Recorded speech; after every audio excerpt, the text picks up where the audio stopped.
Good morning. You're now listening to Kingston Community Radio, airing on FM 92.5 and AM 920 WGHQ, Kingston, New York. This programming is brought to you by our listeners and corporate underwriters who are interested in presenting local community radio.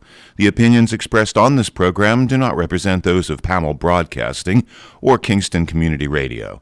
Listeners are encouraged to send in $10 per month to help bring this program to you and mail your contributions to Kingston Community Radio, Post Office Box 4364, Kingston, New York, 12402. For more information or to donate online, visit our website at mykcr.org. Good morning, and this is Dan Gatis, and thank you for tuning in, sharing the morning with us, sharing the season with us. Monday, December 27th today, 28 degrees, and we'll be right back after these messages.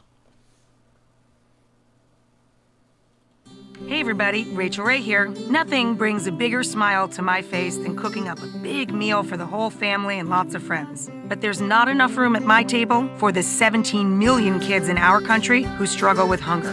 That's why the Feeding America nationwide network of food banks collects surplus food to give hope to hungry kids. But they can't do it without your help. Support Feeding America and your local food bank at feedingamerica.org. A message from Feeding America and the Ad Council. Introducing the YMCA. Sure, you know the Y for a swim or a game of hoops, but we're more than that. We're a cause. When you take a jump shot at the Y, someone else is getting job training. Practice yoga as a team practices her leadership skills.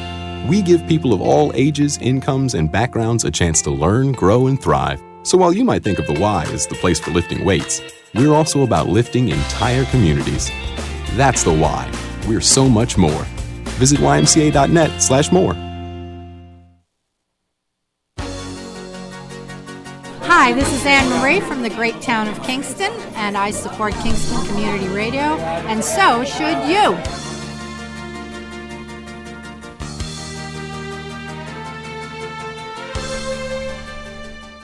And you're listening to KCR, Kingston Community Radio, AM 920 and 92.5 FM. A little bit about the weather for the next 3 days. Cloudy with snow showers developing for the afternoon. About a 40% chance of snow in the afternoon, and a light wintry mix early tonight. Precipitation will change to mostly light freezing rain overnight, a low of 28, and a mix of clouds and sun early on Tuesday, and a high of 47, and cloudy with a little rain and snow showers on Tuesday night, a low of 32. And let's get to the on-air studio with Dr. Ed Aleo today. And good morning, Dr. Aleo. How are you? Good morning, Dan. How are you? Merry Christmas, belated. Happy New Year coming up. Did you see our sunrise today? Oh, you didn't see. You got here too early. It's coming up. Really nice today, Dan. Oh, I saw a little hint, little pink fingers of clouds way off in the east, so I figured it was going to be pretty. It was. What I saw was pretty, too. I didn't see much of it either, in all honesty. So, anyhow, Dan, I thought I would talk a little bit on hearing again, because I was asked to. And somebody asked me about a term called auditory deprivation. Auditory deprivation, it's probably self-explanatory in the sense that if you don't hear for a long time in one ear or both ears, you tend to lose some of your abilities to process information. What does that mean? Well, what it means is if you don't stimulate the cochlea, which is the hearing mechanism of the ear, routinely, you lose some of the sensitivity of processing information up what we call the central auditory pathways to the brain. To break it down, hearing loss is a degenerative disease and only gets worse with age. That sounds terrible, doesn't it? But it's true. If you don't, as you get older, we lose our hearing a little bit. It's usually in the high pitch areas we call high frequencies. And if you work in noise or you're exposed to loud noise over a long period of time, it gets exacerbated in that the hearing loss becomes more dramatic starting in the high pitch areas, which we call the high frequencies. So the degenerative process continues with age. So as we lose some of the high pitches or high frequencies, which are little hair cells within the cochlea, as we lose some of those hair cells and they become damaged, your hearing loss becomes more involved. And that's the degenerative process. And it also affects your cognitive ability to understand and process information. And that's where people start talking about the word dementia again.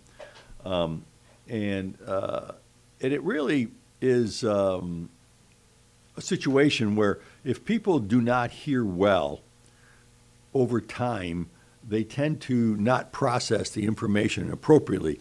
And a while back, I was talking about those processes or those stages from the cochlea, which is the little snail-like device within your ear, and going out of the cochlea, which processes like a piano, if you will, the different frequencies. As it goes up through those stages, if you have a defective ear, if you will, or a cochlea, then what happens is people aren't able to follow what's happening. In the sense that I think the first stage is probably the one that makes most sense to people, and that's called the cochlear nucleus. And what happens there is it's a timing event where as we have a defective inner ear, the cochlea, and the sound leaves the inner ear, the cochlea, then it comes to this staging process where it's timing. So what the result is that people don't hear the first parts of words or the last parts of words. So they trail. They continue to look for or listen to the speaker, but and I use the word chasing. They kind of chase the conversation in the sense that when you have a high-pitched hearing loss, it usually affects consonant sounds. Consonant sounds are clearness of speech. If you were to write a sentence on a board and you were to take out all the consonants and just leave the vowels in, you wouldn't be able to read the sentence. But if you were to do the reverse and take out all the vowels, then you'd be able to read the sentence. Yes, in fact, some languages don't have vowels in them, like Hebrew. You spell all your words with context, and there aren't vowels. There you go. So they should have more clearness, or less clearness if they have a hearing loss. So anyhow, what happens is that if you were to now take that same sentence and make the consonants less clear by, let's say, you make a J, instead of making the J have a curl at the bottom, you take the curl off and make the line. And then do the next word, J-U-M-P, and make the U okay, and then the M only make the tops of the M's, and the P make the P okay, you can still read the word. But if the more you blur the consonant, or the more high-pitched hearing loss you have, the less clearness you have in speech. So that's where the processing comes in.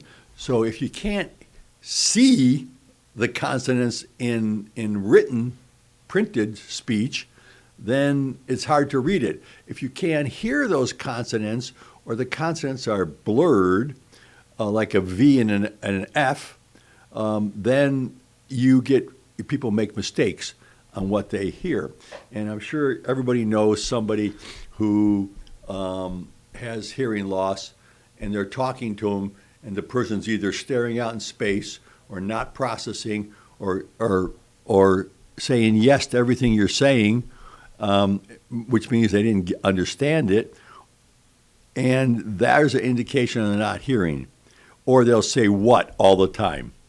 So, and people say, and I have to always put this in when I do this, Dan, that people always say, well, they hear what they want to hear. They have subjective hearing loss. I think all the years I've been doing this, that's probably the most disingenuous thing they say about individuals. The only people who do that are people who maybe have a mental problem, who don't understand or don't process. Nobody fakes a hearing loss. They may not own up to it, and they don't hear, and they hear what they want to hear is the word they use, or their family says they hear what they want to hear. And in essence, it's not true. They don't hear, but they hear some things better than other things. Back to the written word. If you blur out the consonants, some consonants appear to be, you can read better, depending on how you blur those out or write those down, and others are not as good. That's what happens, so they can read the word. But the next word they may not be able to read visually as you blur out the consonants, and that's what happens with the auditory process, or with consonant sounds.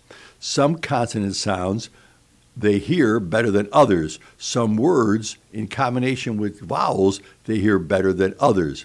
Vowels carry the power of speech. They carry the loudness of speech. So depending on how much oomph there is to the vowel, that helps people understand a little better. And the vowel, remember when you learn to read, there's blending of consonants to vowels. The better the blending of the vowel with the consonant, the better they understand. If there's less blending or less clearness of that consonant, or that consonant's a higher frequency consonant than other consonants, they don't understand. Does that make sense? Absolutely. How the combinations of between like church, Right. The CH and then the U come together and form a sound, form an understanding. So, yeah, there's many combinations of consonants and vowels. So, I think I get it, Dr. Aleo. Well, I don't know if it's clear the way I'm saying it or not, but I think that's probably a better description of how it works, kind of a visual with a hearing description, and then looking at the processing ability. So if you have that hearing loss in the end organ, the cochlea, and you aren't able, and that damage is then sent up the chain to those different stages, you can see how now people can't localize sound. There's another stage where sound comes together. So your ear, you have to have both ears, by the way, to do this. And so if you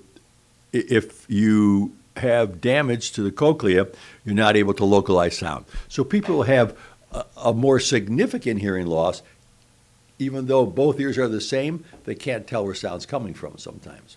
So when a person is in one room and talks to an individual in the other room, two things happen. They don't cue them in, so the person doesn't know they're talking. All they hear is remember, they're trailing. They have to chase the conversation. So the person's talking to somebody like I'm talking to you, and then the person with the hearing loss says, "What?" Because they just all of a sudden heard them because they weren't concentrating. So you have to cue the person in. I have to say, like, "Hey, Dan," and you turn and look at me, and then we can talk. But if you're in a certain part of the house, and if let's say you have more loss in one ear than the other, and the person says, "Come over here," the individual with the hearing loss will then respond, "Where are you?" Because they go like, "Well, I'm down the hall." Well, I don't know that. I thought you were upstairs. And so, and I don't think those are significant points of view, and people never think about it with an individual with a hearing loss. So if you don't treat hearing loss, and the only way to treat it really when you have hearing loss, from a non-medical point of view, if it's a medical condition, then we treat it medically. But most hearing loss, 80% of hearing loss, 85% of hearing loss is non-medical, but it's progressive, it's degenerative. And hearing aids, sorry to say, are the only choice of treatment for most people, which is another topic altogether. Do they like hearing aids? Yes, no. But in all honesty, hearing aids are a lot smarter now and more proficient than most people who have hearing loss today realize, because they're looking at how it used to be, the non-digital, the analog hearing aids that were very limited in what they could do. Today, they're really smart. I mean, here right now, depending on how intense or how loud the sound is in different parts of it, if they're behind you and it's 12 dB, 12 points louder, the hearing aid knows that the person's behind. If they're off to a side, it can tell. It also has directionality, if you will. That's a directionality thing. And if people have the directionality part of the hearing aid on, for example, wherever their nose is pointing out 45 degrees from their nose is what they hear best, and the background noise is somewhat reduced or muted, but it doesn't go away. And background noise is the biggest problem with individuals with hearing loss, and it used to be the biggest problem with hearing aids. Now, the hearing aids can tell where sound is coming from. It can tell whether it's your refrigerator making noise or your air conditioner, or if it's music versus refrigerator noise or air conditioner. It can tell if it's a group of people talking versus other noise, singing versus talking. So they're really pretty smart now. Not to mention that one hearing aid can understand like 32 different languages in short bursts. I don't know who needs that, unless you're a world traveler, maybe.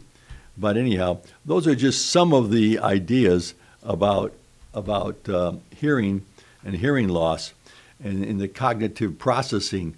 And the other thing that happens with high-pitched hearing loss, in most cases, there's a thing called tinnitus.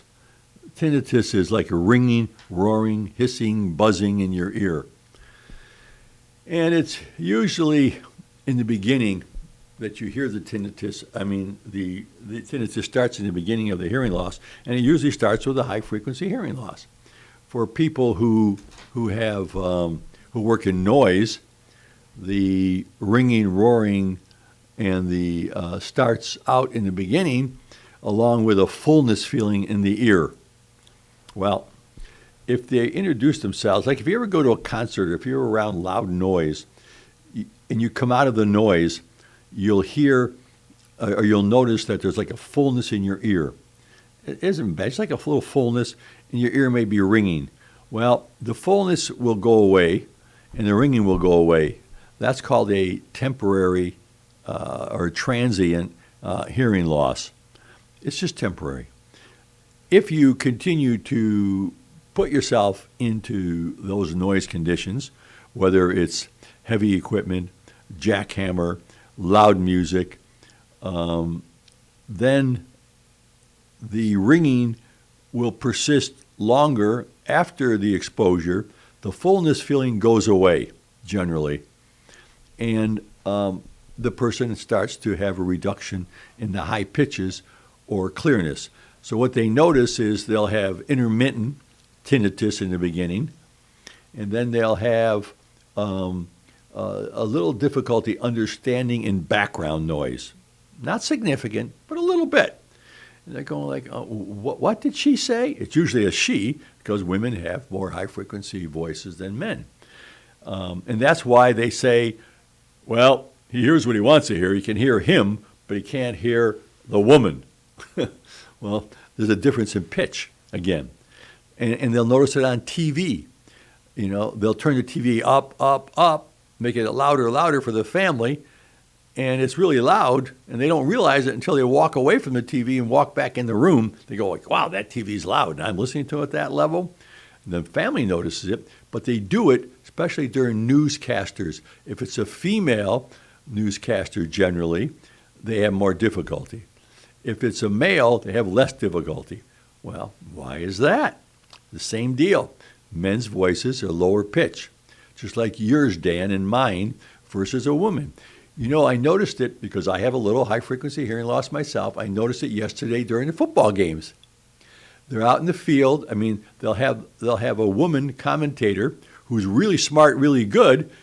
She's down on the sideline during the game and there's noise in the background coming through her microphone, you can hear her, but she's not as distinct as the guys who are down there talking for the same reason. And let me tell you why. When there's background noise, it's usually more low pitch or more widespread frequency over, more frequencies, like at a football game. There's a rumble and there's noise and there's yelling and screaming and all that. And then, so what happens is high-pitched hearing loss are covered up or masked best by low-pitch sounds, and high-pitched sounds don't mask low-pitch. So if everybody's screaming and yelling, you can hear the guy better because he has a lower-pitched voice than a woman who has a high-pitched voice. And so high pitches cover high pitches best, low pitches cover low, but low masks high better than highs mask low. Let's do that again. That makes you follow that a little bit, maybe? But I think you meant highs don't mask low. Nope. Good. Okay, yes, repeat. The same frequencies mask those frequencies best. Right. Lows mask lows, highs mask highs. But when you vary it, low pitches mask high pitches better than high mask low pitches. So highs don't mask low pitches as well. Very good. Okay. Thanks for your help. Following. Dan. But I'm trailing. You're trailing. Yeah, but it's kind of interesting. So when you think about all the stuff you see on TV and all the people that wander around, it's really kind of I noticed it yesterday. I'm saying, like, I don't care about that. I want to watch the football game, and I'm listening to the woman and saying, I don't understand her as well. And so I brought that up. But that's what happens every day to people. They have difficulty in different listening situations. And so when people do get hearing aids, this is another good one, Dan. When a person gets a hearing aid, what they say often, what I say to people is, when I put a hearing aid on an individual, I tell them, I'll say, now, I'm going to turn the hearing aid on. I want you to listen to my voice. I don't want you to talk yet. Just listen to me. And the only thing I want to know, is the hearing aid too loud or is it too soft? Or is it okay? That's the only comment. I don't want you to judge how it sounds because my voice is going to sound okay. Now, when you start talking, your voice is going to sound different. It may sound raspy, it may sound tinny, it may sound not as, it'll sound different. And that's because we have corrected the frequencies or the pitch ranges that you have problems with. So you're going to hear your voice differently and a more corrected, and you're going to think it's different. So we're not going to judge the hearing aid on your voice, we're going to judge it to everybody out there. And that always takes them back, because what they say over all the years, if you can believe this, well, of course you can believe it, is they'll say, it doesn't sound normal. And my comment is, well, to you, you don't know what normal is. I don't say it quite like that, but they really don't have a reference point for normal. Their reference point is a hearing loss. So they hear their voice different through their head and around from their mouth to their ear. So they hear it two ways, through bone and through air. Now we're going to correct it by air, okay? And it's going to sound different. So for women, it's going to sound more sharp.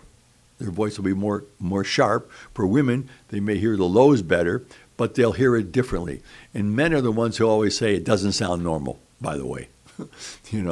And I have to make sure that I tell them in the beginning, when we correct your hearing loss or adjust your hearing loss, you're going to hear your voice differently. Now, it may sound a little echoey, it may sound a little nasal, it may sound a little muffled, but that's okay. All we want to know, is it too loud or not loud enough? That's the only choice they get for the first week. You know how long it takes to adjust a hearing aid, Dan? No, I've never known anybody to go through the entire process recently, anyway. Well, what we do is we have a process. So anyhow, according to the literature, it takes 3 to 6 months for you to adjust neurologically to the hearing aid changes. So it's an adjustment. It's sort of like when you put your glasses on, you go like, oh, that's really good. That's great. With hearing aids, the same thing happens in the beginning. Well, I can hear a lot better, but it's also fatiguing.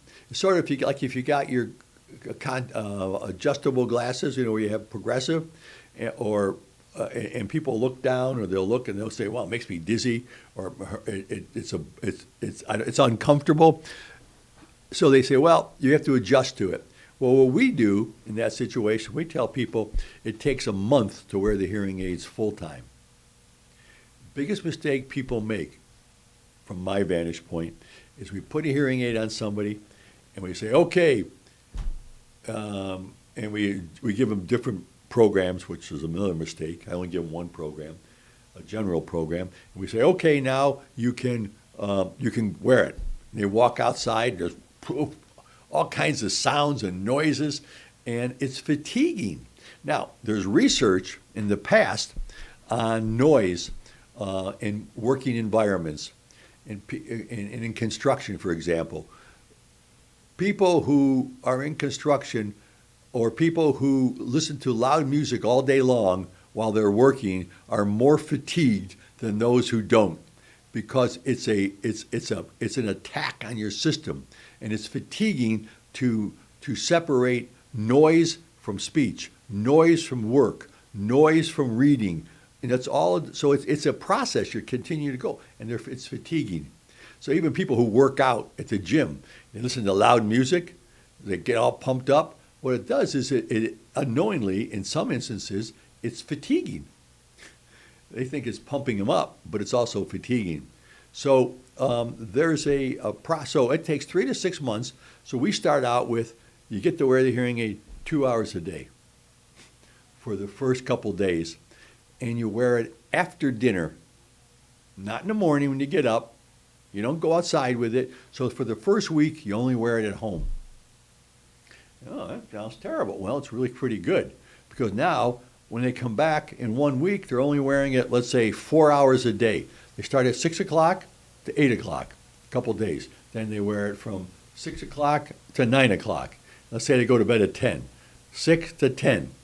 And then after that, it's only 4 hours. They come back the next week. You say, "Okay, now the following week," and you give them a whole chart. You're going to start at 5 o'clock to 10, 4 o'clock to 10. So it gets you back into the day as opposed to jumping into the day. And that's why they reject hearing aids. And people will say things like, "It makes me nervous, it gives me a headache, and it makes me dizzy." Years ago, I used to think, that's craziness. A hearing aid can't make you dizzy. It can't make you dizzy, and it can't make you get a headache, but that's what stress does. It's loud the stress. noise. It's the stress. Yeah. So it's still a synergy neurologically and physically. It's still a major synergy for you to acclimate to your hearing aid, your new hearing aid. Right. So it's and people don't think about that. And I think some of the practitioners and some of the salesmen who sell hearing aids to people, they don't think about the physiological aspects of new hearing or hearing loss over time and how it affects an individual.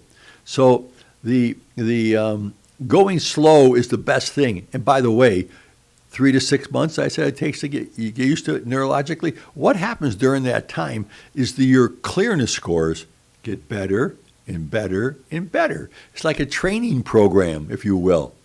Those consonant sounds, they get clearer and clearer. Do they get to 100%? No. They probably don't get to 100%. And you're still going to trail off a little bit. But let's say that your understanding, we can do an understanding test, a clearness test, and let's say your understanding test is 60%. That's not good. You missed 40% of what's said to you. But we get you to 92%. That's pretty good.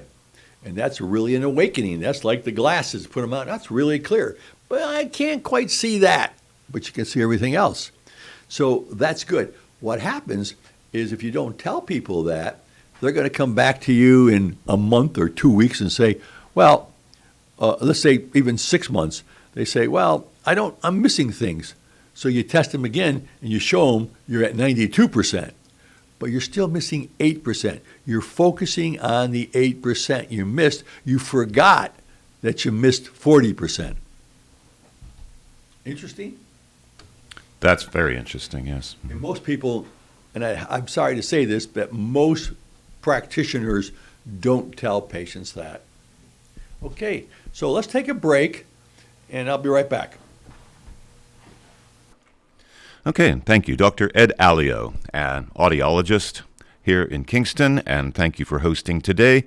And you are listening to KCR, Kingston Community Radio, AM 920 and 92.5 FM, 28 degrees on this Monday, December 27th. And we'll be right back after these messages. When is the best time to talk to your family about staying in touch during a disaster? Amid the chaos? Or is the best time perhaps today? Go to ready.gov/communicate and make your emergency plan today. Don't wait. Communicate. Brought to you by FEMA and the Ad Council. Next Thursday, you will be caught in an extreme flash flood. Disasters don't plan ahead, but you can. Talk to your loved ones about making an emergency plan. Get started today at ready.gov/plan. Brought to you by FEMA and the Ad Council. Are you a renter or homeowner having trouble paying past due electric and gas bills? The Regular Arrears Supplement Program may help. If you're eligible for the program, you could receive up to $10,000 in aid. If you're behind in rent payments, the Emergency Rental Assistance Program may also help. Get the relief you need to help pay off those bills. Visit the Assistance Programs section of centralhudson.com for eligibility and application requirements.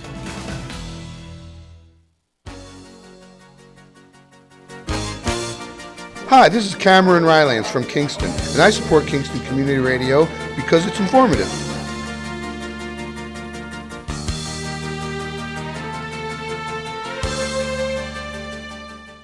And you're with us here at KCR, Kingston Community Radio, AM 920 and 92.5 FM, WGHQ, and our live streaming on mykcr.org. This upcoming portion of Kingston Community Radio is brought to you by Central Hudson. Monday, December 27th right now. It's 28 degrees. And let's get back to Dr. Ed Aleo. And we do have a caller online with a couple questions. Sure. Hi, this is Dr. Aleo. This is Dr. Aleo. I have a caller here. Go ahead, caller. Hi. You helped me out back in the 90s when I had vertigo and when I looked up from my left side. Anyway, you tested me and you gave me an exercise to do, and it was wonderful. Like, I was fine after like 3 days. Well, now I've got vertigo again, and I've had a CAT scan of the brain, because the first thing you think of is the brain. And they said that it's that ear again, the inner ear or whatever, the crystals. And so they recommended I go to a physical therapist. And I did, but I only went one time because the exercise he gave me, made me so much worse. I just can't do them. And they weren't like what you gave me back in the 90s. I'm wondering, do you still have an office? Do you still practice? Do you still deal with vertigo? No, I don't practice in Kingston. I still have offices, but I sold my my practice here. But that's a good conversation about the vertigo. Yeah. And I'm sitting here with Dr. John Ioia. He's a orthopedic surgeon, retired, and he whispered, he said, meclizine. Well, when you're dizzy, and I'm just going to talk a little bit about this before I answer your question. And you know, when you're dizzy, and everybody has a CT scan or a brain scan, and 99%, 98% of the time, there's no acoustic neuroma, there's no problem. And it's usually a benign situation like yours. So the meclizine is it sort of sedates your brain, makes you tired, and it doesn't do anything for the vertigo except put you asleep. And if it's acute, that works out pretty well. So that's a good drug to use. But for you, the exercises, I don't know what the exercises they gave you were, but there is a program called EPLEI, E-P-L-E-Y, EPLEI maneuver. And if you go online, and a matter of fact, if you call back in here or I'll give you my phone number. How's that?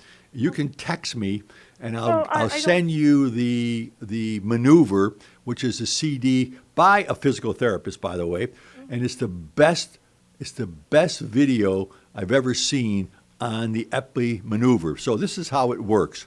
What we did with you, and I'm not sure exactly what we did at the time, that's a long time ago, you know, is that you put people in positions and that makes them dizzy. Like if you put your head to the right, it's called a Dix Hall pike, and lay them back, they get dizzy. You set them up, and then you let them relax a little bit, and you put them back down about 30 seconds later, they get less dizzy, and you keep doing this. This is called central compensation. And you'll fatigue the dizziness. So over time, dizziness gets better. But when you're dizzy, it's very frustrating. So the Epley is a maneuver, just like we talked about just a second ago, and you have to do it. The secret is, and at the end of this video, the woman says, which is a key point, that when you do the maneuver, those little crystals you talked about, as they reset back down, they're called otoliths. As they reset back down into the semicircular canals, they get anchored and you stop getting dizzy. When they get loose and they float around in the semicircular canal, usually the horizontal or the posterior canal, that's when you become vertiginous, dizzy. So this maneuver will help set them, but the secret is not to move quickly afterwards or put yourself in the position that made you dizzy immediately after, and you got to do the procedure like working out. You got to do it more than once, and you got to do it a couple days, and then you should probably do it once a week after that, and continue to do it. Episodic vertigo is it's episodic, means it comes back. It'll happen again if you don't take care, and it happens under stress. Explain the crystals. Okay. Well, Dr. Ioia explained the crystals. The otoliths, the crystals, are sort of on the bottom of the semicircular canal, and they allow you to move your head. And as long as they're anchored, if you will, the best definition, the best way to see it is, that ball they have at Christmas time. You turn it upside down, and the snowflakes come out. And you turn it back, and they come back. That's how I explain the crystals a little bit. So as they anchor, go back down, then you become more stable. But at the same time, when you have a weak system, yours is a vestibular system. When you have a weak vestibular system, and you do something to stimulate that dizziness, and there's three ways you stay upright. One is your eyes, your ear, and the back of your brain, which is your cerebellar. So if you have a weak vestibular system, and that's what you have, and if you drink too much, that affects your ear and affects your brain, and you become more vertiginous. If you turn quickly or close your eyes, or you're on a boat, the boat allows you to lose your proprioceptive. That's your cerebellar. That's your body in space. And you have a weak ear, you become more dizzy. So that's how people become car sick under those conditions. You're different. Yours is episodic. Yours happens quickly. Yours is vertigo. So the Epley is the best thing. Does that help you? Well, the exercise, what he did give me, seemed very much like that. And that ended up affecting me. I became it affected my body in ways that the vertigo never did. My eyes felt funny, and they got extremely light sensitive, and brain fog like crazy, and just one thing after another on the rest of my body, and I couldn't do those exercises anymore. But the physical therapist said, well, it could be, that crystal thing in the ear, or it could be your neck. And I did not pursue getting a scan of my neck, but I'm just thinking, it happens particularly when I do put drops in my eyes, and when you put your head back, depending on how far back you put it, that's when the vertigo is, just when I look up and put back. It doesn't affect me walking around or anything like that. Well, okay, yeah, I understand a little bit. So that's what vertigo is. I mean, if people turn right or left, put their head up, look down, bend over, roll over, that's what ticks it.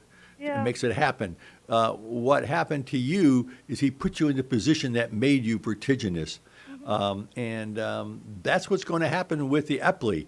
And that's how you know you have the correct ear. It's usually one ear over the other. It's a hypoactive vestibular system. One system's not as good as the other. And that's what makes you dizzy. And it's I'm not sure. And the brain fog is something that happens because, again, when you're really dizzy, first of all, you can't close your eyes. You shouldn't close your eyes, and that's probably what you did, and that made it worse. That could be, yes. Yeah. So when you become vertiginous, you want to keep your eyes open and look at your thumb, if you will. Stare right at it, and that'll help slow it down. The thing about your eyes, that's nystagmus. Your eyes are going zip, zip, back and forth rapidly, and that's also a sign of your vertigo. And the way it's going tells us which ear it is. Another topic. So you have to do the maneuver, and when you get dizzy, that tells you got the correct ear, first of all, and it will subside if first of all, you got to relax. The more uptight you get, the longer it takes. But you got to try it. If that doesn't work, then you should see a neurologist, because maybe there's something else going on. And he says it's your neck. It could be your neck. That's called cervical vertigo. That's a different topic, a different situation than your ear. They're all involved, but I don't know. So I would say try the epley. Yeah, have her call you so that she can get the CD. Yeah, and because we gotta move on now. Yeah. Okay, my number is 845 430 9080, and I will email you the epley. Okay, thank you. Okay, thank you very much. Bye-bye. So I get carried away there. Sorry, Dan. Thanks for jumping in. That was equal to a good medical examination. Thank you. Anyhow, we have Dr. John Ioia here. He's a friend of mine for years. Dr. Ioia is a retired orthopedic surgeon, an outstanding surgeon. But Dr. Ioia, besides being a good surgeon and an outstanding physician on staff for years with us, he's also a dog lover. Dr. Ioia evaluates dogs in the arena, if you will. He goes to dog shows. He's a judge, and he does well. But today we're going to talk about dogs that help people. Did you want to talk about my hearing loss at all? Yeah, I guess. Well, we were talking about hearing loss, Dr. Ioia, and I was saying that some people have hearing loss, and you don't wear hearing aids, and you said to me... Not yet. Well, what are your symptoms? Well, it's very interesting that for years, when I entered a room where there was a lot of people, outside I had no problems, or at home, but suddenly when there were people around, everything would sound like a buzz. It wasn't true tinnitus, but I really wouldn't hear well. And I didn't realize how much I counted on people's lips to know what was going on. And then I became an old man. I'm 73, and it really became apparent, and I blame it on, as a joke, Fender amplifiers, because starting in the 60s, I played a lot of guitar. I played with several bands, including one in the Hudson Valley, and we played loud. And in fact, that was the reason why I essentially quit the band, because the joke in This Is Spinal Tap is that my amp goes to 10. Well, my amp's Fenders go to 11. And we would start out low, and since I was the lead guitar player, they expected me to cut through the mix.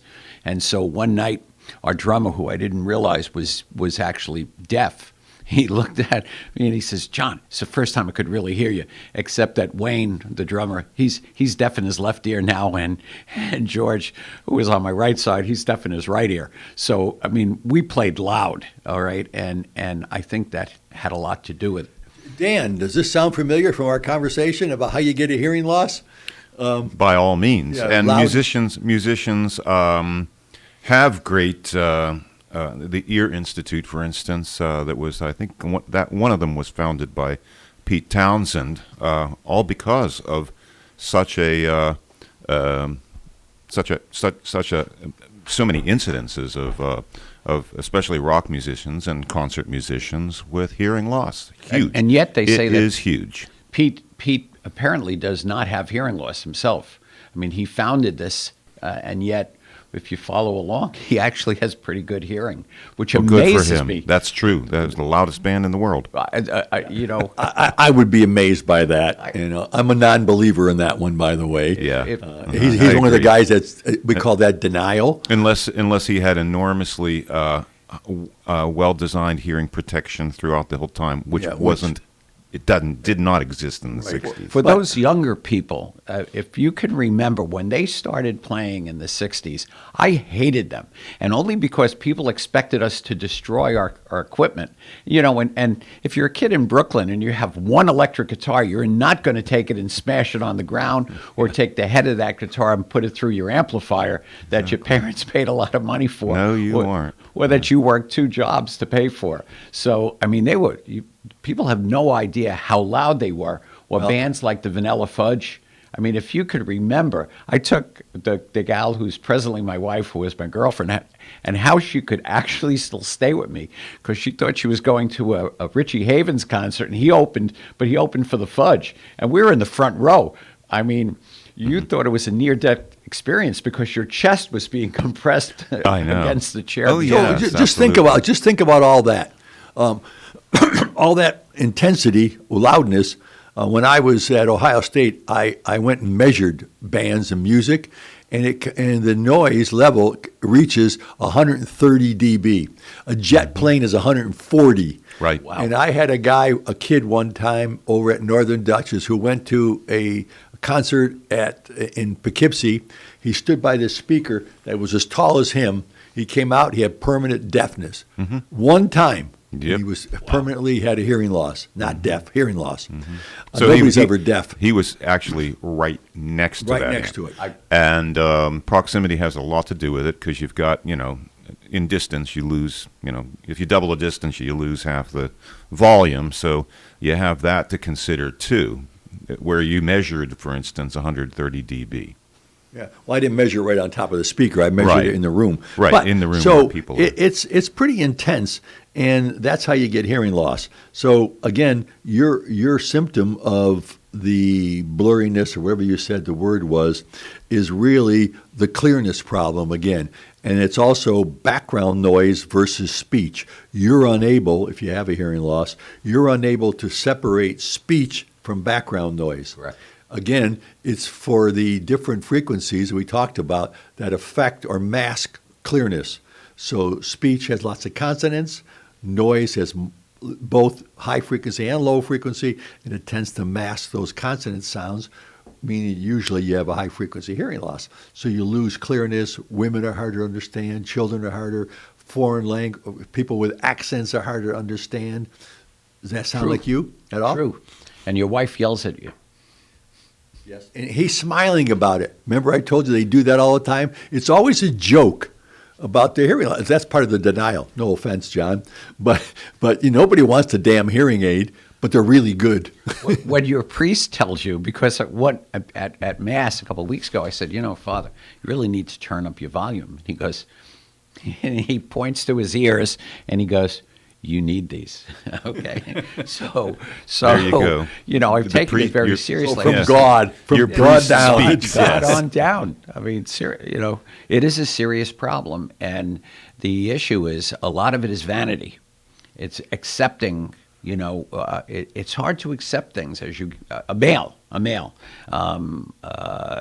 It's tough. I remember walking away from concerts, I'm sure you have, where your ears were ringing. and was. High school band. I remember sitting in the bathroom, quiet. My ears were ringing. I mean, for, maybe a half hour or something like that. Later, it was gone. Yes. But, that's cumulative. That's precisely. That is cumulative, though.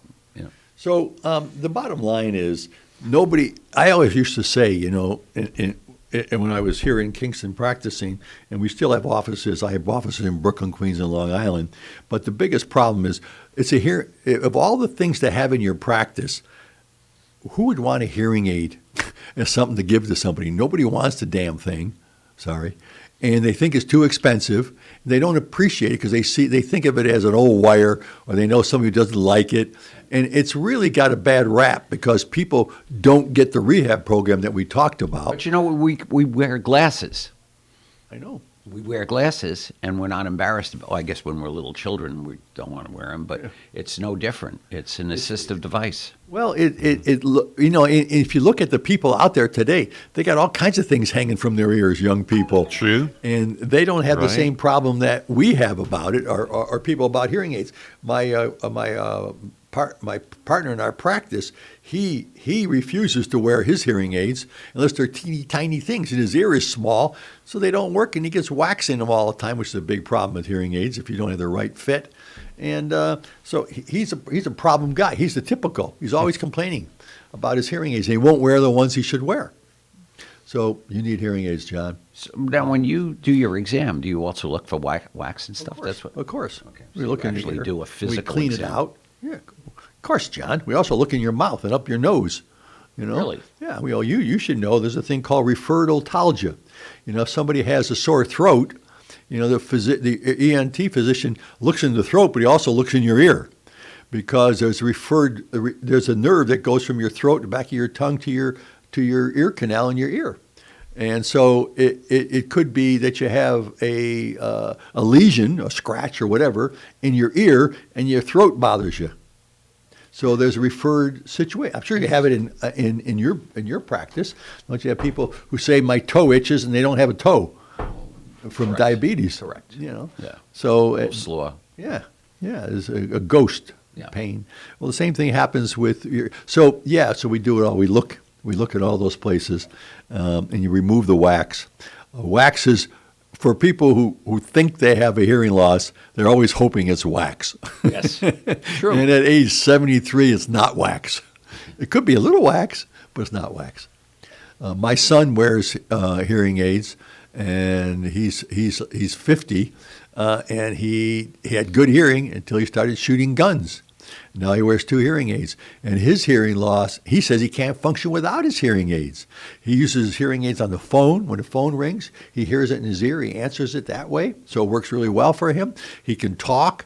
You talk to the phone, but you hear through your hearing aids. And so he does really well. His hearing loss, compared to my partner in our practice, is much better hearing loss than my partner's. And my partner was resisting hearing aids and still doesn't pay attention like he should with his hearing aids. Really, and I say, My son's like my father. No matter what hearing aid I gave him in the old days, my son Eddie said, "It's okay, I can wear this." He's one of the few people. My mother, she wouldn't wear them. See, it is a vanity thing. I'd It's an sort of adjustment feel better thing. if I could hide it. You can hide them. I'll tell you what, there's 2 things. First of all, you can't see it. Even with your hair the way it is, you won't see it, number 1. Number 2, your hearing loss is more noticeable than the hearing aids. Did you get that one? Okay.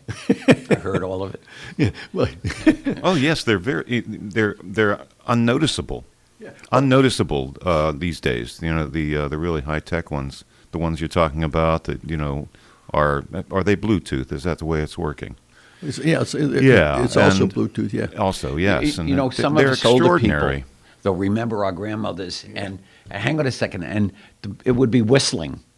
You must remember that. You'd hear. Of course. That's what people say. I hear that thing whistle. It's called feedback. It whistles. Yeah. Well, and again, the new technology, it's called a thumbprint. So soon as the hearing aid hears that feedback, that whistle, it stops it. And it usually happens in certain conditions, like if you pull your hat down, and it has a fingerprint. So when you pull your hat down, it goes beep, and it stops. The person says, my hearing aid beeps every now and then. That's the hearing aid getting rid of or stopping the feedback. You know? It's interesting. Like my Bose, I bought very fancy Bose. Of course. For the airplanes, because you fly to the happiest place on earth, Orlando, and there's 100 kids screaming, and for 2.5 hours, and they really work well. Well, that's noise cancellation, correct? And that's pretty good. And the way that works is when the microphone hears the noise. Let's say the noise is amplitude like this, and it's a certain pitch.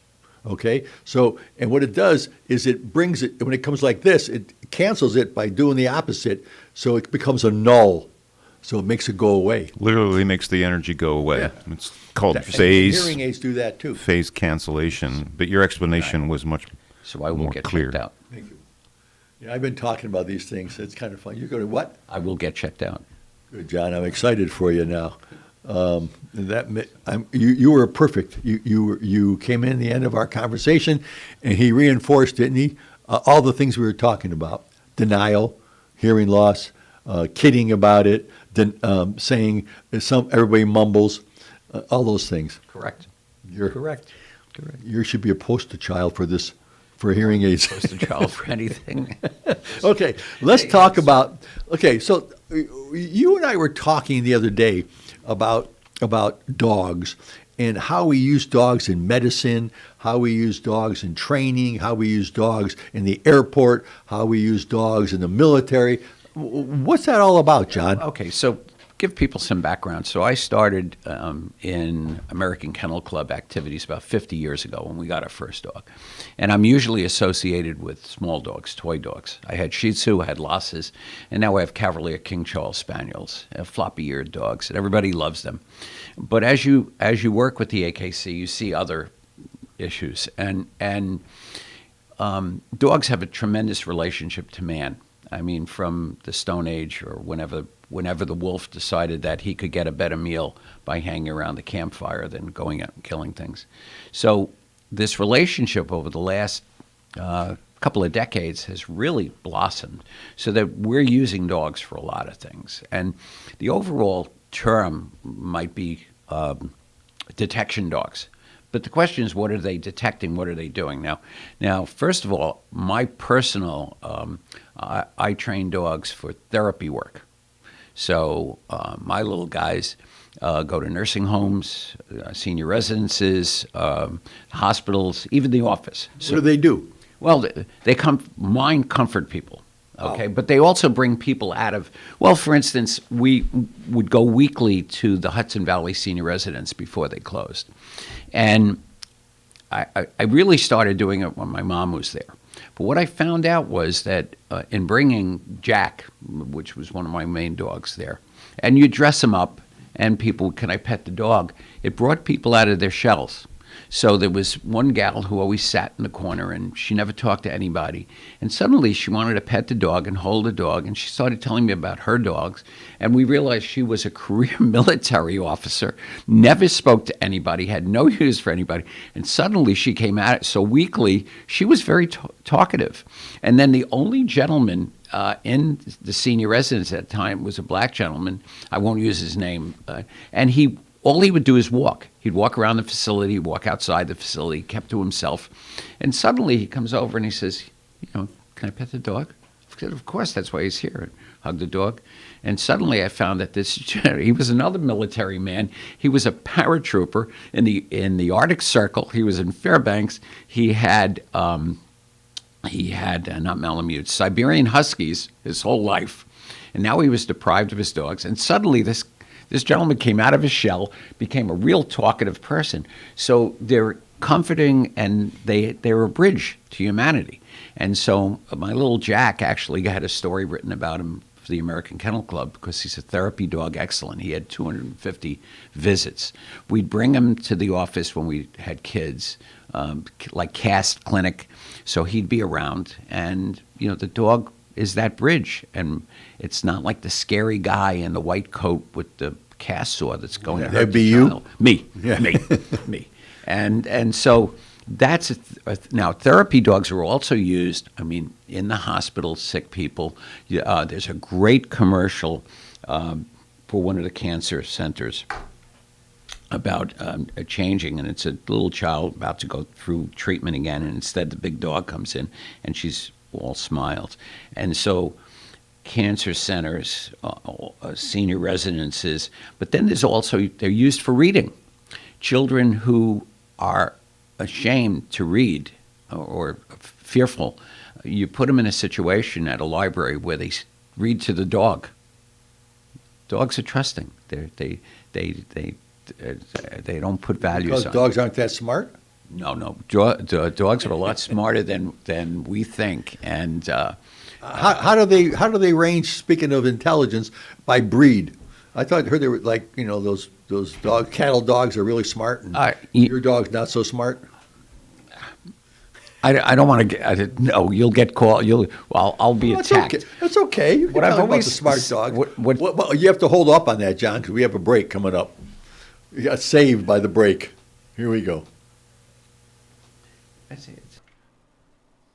Okay, and thank you for being with us here at KCR, Kingston Community Radio, AM 920 and 92.5 FM. It's 8 o'clock a.m. right now, Monday, December 27th, 28 degrees here in Uptown Kingston. This last portion of Kingston Community Radio has been brought to you by Central Hudson. We'll be right back after these messages. Family about staying in touch during a disaster amid the chaos?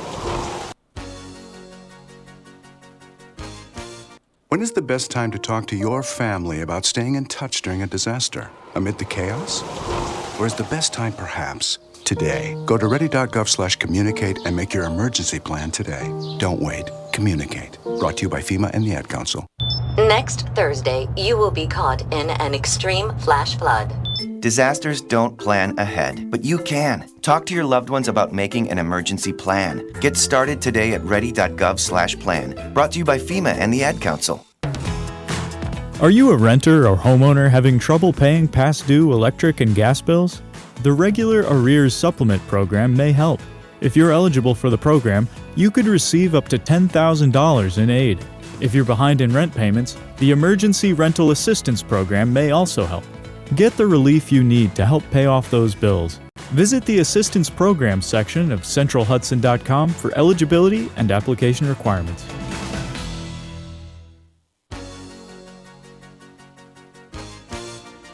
Hi, this is Diane Eastwick from Athens, New York, and I support Kingston Community Radio, and so should you.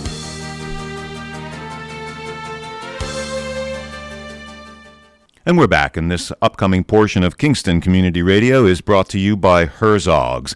Stop by Herzog's Home and Paint Center in the Kingston Plaza for all of your home building, maintenance, and painting needs, and discover the difference of buying local. And visit their website, herzogs.com, for ongoing sales. Cloudy with snow showers developing for the afternoon, a high of 32 today, and chance of snow is 40%. A light wintry mix early tonight with a low of 28, and mostly changing to light freezing rain overnight, and there's a 50% chance of that. And then on Tuesday, a mix of clouds and sun early, then becoming cloudy later in the day with a high of 47. And cloudy with rain and snow showers Tuesday night, got a 60% chance of that with a low of 32. And let's get back to the on-air studio with Dr. Ed Aleo. Welcome back. Thanks, Dan. Again, I have Dr. John Ioia here. He's a orthopedic surgeon, retired, and he's also a dog lover. We before the break we ended with we have a phone call. Okay, before the break we ended with a comment about how smart dogs are. We'll get back to that because we have a caller. Go ahead, caller. Okay, and she was on during break and she hung up, but she had one simple question. What's that? It's another another listener that is asking about getting the Epley Maneuver CD, and she would be happy to hear your phone number again. Okay, sure. My phone number is 845-430-9080, 845-430-9080. If you send me a text message with your email and your name, I will send you the Epley maneuver. Hopefully that helps you. Back to Dr. John Ioia. John, I was saying to you that I hear that some dogs are smarter than other dogs. Those dogs that run around and chase cattle and stuff are really smart, and the little dogs aren't so smart. Or maybe it's the big dogs that aren't so smart. How smart are our dogs, John? I think they're all smart. I think there's different levels of how they manipulate us. Oh, they manipulate. So I think many of the, it depends upon where they sat in the cave and what they got used to. I've seen this joke about, if a wolf knew he was going to look like a pug someday, that he would bite the caveman. They're all smart. They each have their own talent. And so small dogs can be very, very intelligent. They manipulate you into getting what they want. On the other hand, there are dogs that have different skill sets, shall we say. The herding dogs, they've been bred over time to do what they do. And if you watch them, they actually manipulate the sheep or the cows with their eyes. It's really not so much that I don't know what they do, but if you watch the dogs, because there are herding trials and stuff, I don't do that. Most people, I do the terriers, the toys, and the non-sporting dogs. What are those? Well, small. The dogs in the American Kennel Club started a century and a half ago with dogs that were sporting, that's obvious, the hunting dogs, and non-sporting, everything else. And then over time, as more breeds were accepted as being individuals, they made different groups. So there's sporting, there is hound, working, terrier, toys, non-sporting, and herding dogs.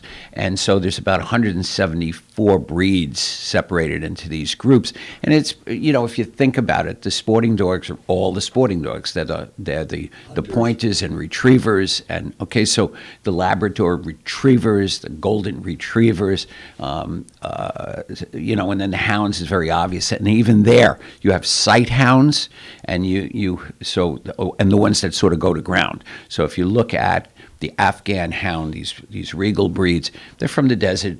They chased game, so they were the sight hounds. And then you had the ground dogs. Look at the smaller ones. You had the dachshunds and stuff that really chased game underground and fought things. Many of them, because of what we've done to them as pets, don't do what they did, or people would be, we don't do ratting anymore. I mean, all the terrier breeds started out, many of them started as ratters. What's that mean, ratters? Well, actually, they rid the granaries and granaries of rats. They killed them. And then there was a sport in England. They would have a pit, and they would fill it with rats, and they would throw a terrier dog in there, and the number of rats that he killed in a 5-minute period of time, he would be the champion. It's kind of gross if you think about it. But every dog has a skill. Whether we use that skill or not is our decision. But if you look at it, within the dogs that are working that we see, there are different sensing apparatuses on dogs. So you see the military, we talked about this for a while,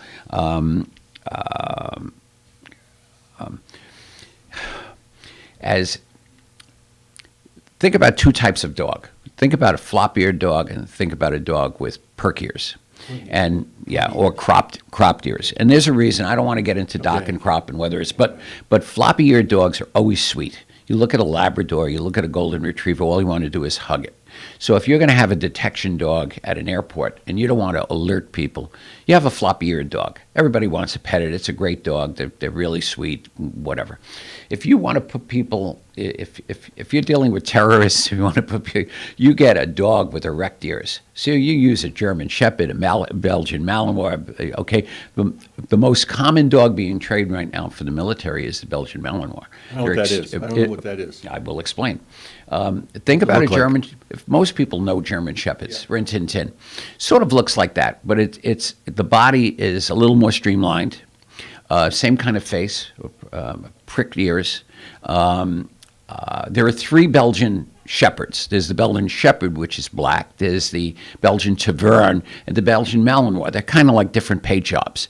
All very, very intelligent.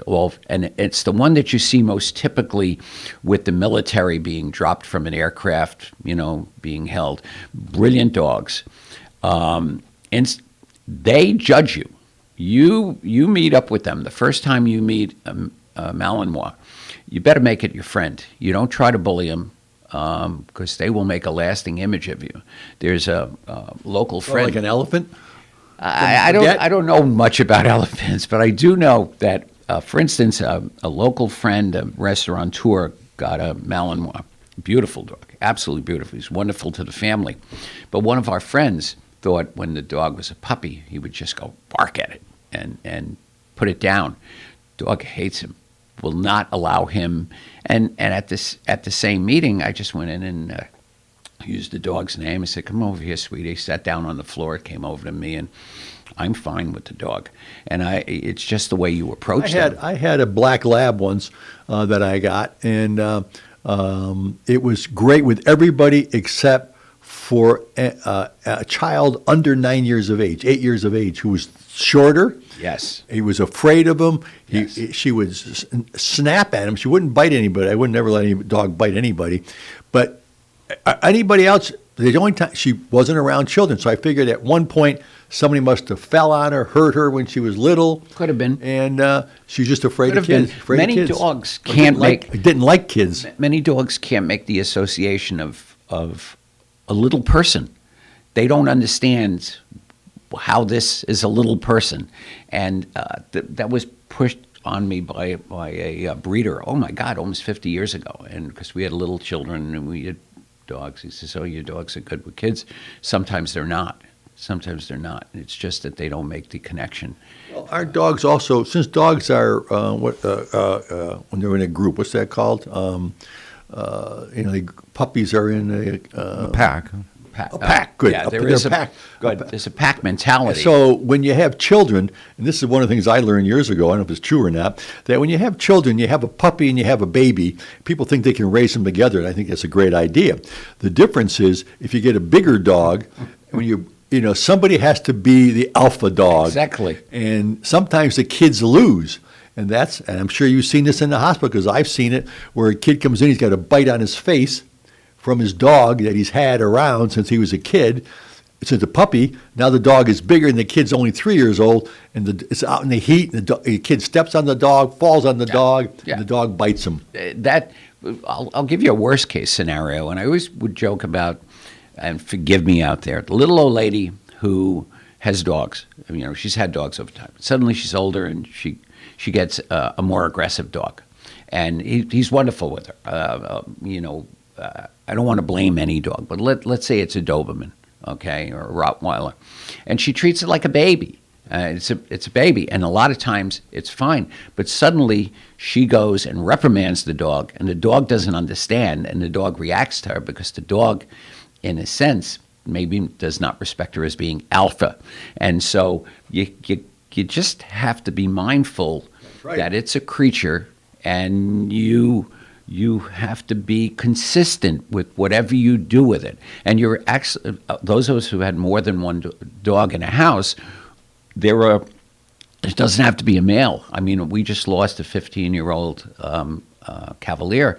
She was the alpha bitch of the house. She put everybody down. And all she had to do, and the same thing happens with cats. If you ever have cats in a house, we always have feral cats. Okay, so we brought in this little black cat. She's the smallest thing in the house. Other animals would walk around the living room to get away from her, just so she wouldn't look. Okay, we had a Yorkshire Terrier. He was adorable. Big dogs would avoid him if he had food in a dish, and he never bit anybody. He never growled at anybody. They would literally walk through a different room, just not to deal with Charlie. This pack mentality Absolutely. does exist. And I think like the older woman that you talked about, she was cuddling the dog, so she's not the alpha. Right. And then she becomes an alpha. Now they have to decide, Right. like dogs do. And they don't always bite, but they growl or they'll fight or they'll do something. They'll fight with each other just to dominate again. Correct. The dog will put their tail between their leg and go away, and that's what people should do sometime, I guess. Yeah. And but I go to Keegan Ale. He's got two off-breed. What are the dogs? Pit bulls. That, and I'm not big on pit bulls, but these are the nicest dogs. And guess who trains who? I go there and I always have food. There could be 100 people out there, they'll come right to me. As soon as they see me or hear me, they come right over, and I feed them, and they're always there. The association is. Yeah, so who trained who here? here? Good. Yeah. Well, I told you that dogs are very manipulative. That's what I say. And I went there the other day, and they jumping all around, and I had to go out and get the food again because I got trained. Always carry some treats in your pocket. That's something you learn.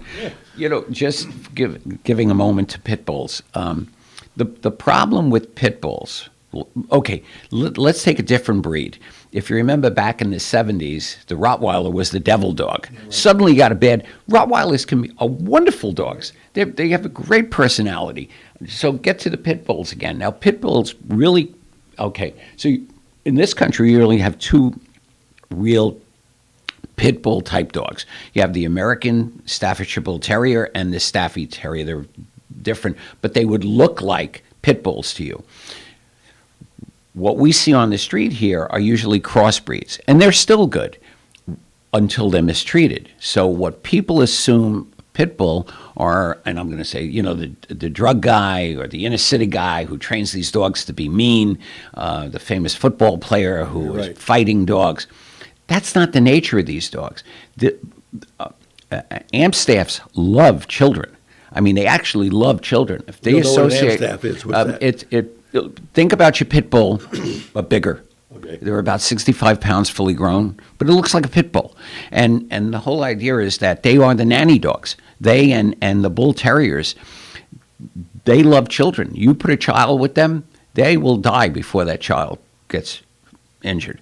And so, for me personally, when I'm being educated with them, to sit in a house with a whole bunch of AMP staffs, you're licking you and whatever, you immediately, they're great dogs. I mean, I have been in the ring, because I judge a lot of breeds. I have been bit by more Chihuahuas and English Toy Spaniels. Breeders of AMP staffs and staffies will not put up with bad temperament. They temperament test, and this may sound cruel to the people out there, but they'll put down a dog that they think has a bad temperament because it will be a danger. So they have... Is that a big dog, by the way, or what? An AMP staff is 65 pounds and could easily kill you. Okay, so the whole point is they temperament test their dogs. If they see something, they will put the dog down rather than risk. Well, the SPCA doesn't do that. I mean, they think all dogs should be alive. I had a patient recently, last year. He rescued a pit bull 10 years ago, and it's a great pit bull. The dog died. He got another one, and this was just last year. And he brought this dog home. He had him for a couple of weeks. The dog got in, he rolled over in bed. The dog was there. I don't know why people put him in bed, but he got in bed with him, and the dog killed him, almost killed him. Wow. Bit his neck, face. He was in the hospital for 6 months and then died after that from the dog. But these dogs are abused. I know they're abused dogs. Yeah. And, you never know. But so you're right. Temperament is something, but we don't do that to put animals down. Well, and I don't. If you ever watch the TV program, we're far off our subject here, but pit bulls and parolees, she does. She tries to save everything, but she will not put a dog out. The gal and her family, they really do. They're very, very, very sensitive to this. And I think when you work with some of these rehoming places, now I don't know locally. I will not say anything bad about them. I contribute to them. I think they do a wonderful job overall. I don't know how they temperament test dogs. I just don't know. So I will not criticize at all. But I think if you're dealing with bigger at the potential, you get bitten by a Chihuahua, it doesn't even break skin generally. Like you get bit by a pit bull, you're going to get hurt. So I think there's a difference there. And I joke all the time because a judge in the ring has to be very wary. We are if when you there are dogs that you do not approach from the side or over the top because it's a sign of aggression. So if I have a Chow or a Chinese Shar-Pei, I will always approach them from the front. Chow has very limited side vision. So if you come up along the side of a dog that doesn't know you, you're asking for a problem. This is a Chow is a former Chinese guard dog. So you really, the person approaching any dog should be very attentive to what they're doing. I once I run dog shows as a chairman. I had an all-breed judge go over the back of a Rottweiler in the ring and was bitten on the face. He had to disqualify the dog, which means the dog can no longer compete. But the first thing he said, a good judge, was, "I was so stupid." I mean, this is a guy I look up to, he just did something stupid and paid for it. Yeah, I never touch a dog, and I always come from the front, and I put my hand down and let him sniff me. Let him sniff you. And I don't reach out. And dogs. People ask the. I think it's wrong to do that. If anybody remembers, I love movies. The Pink Panther. Is that your dog? Okay, I thought your dog didn't bite. That's not my dog. I mean, the whole point is just ask before your child goes and pets a dog. All you have to say is your dog friendly? May I touch your dog? And I think that's the way you handle that. Keep going. Good morning. Keep going, John. We were talking about utilizing dogs, okay? And a couple of the things. Hopefully we'll have time to get to truffle dogs because I absolutely love the subject. But when we think about detection dogs, we think about one of the subjects I'm actually involved in is an AKC program for detection dogs for bombs. What's that mean, detection? Tell us. Everything changed with 9/11. And AKC first started a program, and they had Schutzhund training, which means gun dog training. They were so concerned about the public's behavior with these dogs attacking people that they dropped the program. What we need now, because of 9/11 and at the airports, are detection dogs who smell out bombs. We're not looking for drugs so much as looking for, okay? I got stopped. I was coming back from California. I actually had a dog with me at LA, and the dog was fine.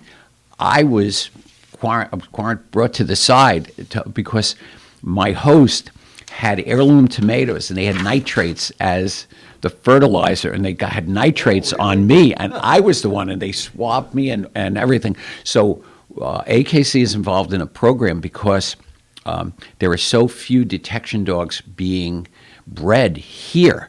Most of the dogs, particularly Malinois, are coming in from Europe at very high prices. So the military has spent literally millions of dollars in dog detection programs, and I'm involved in the periphery of that. But AKC is wonderful. But we use dogs for other epilepsy, diabetes. Dogs can be trained to do a lot of things.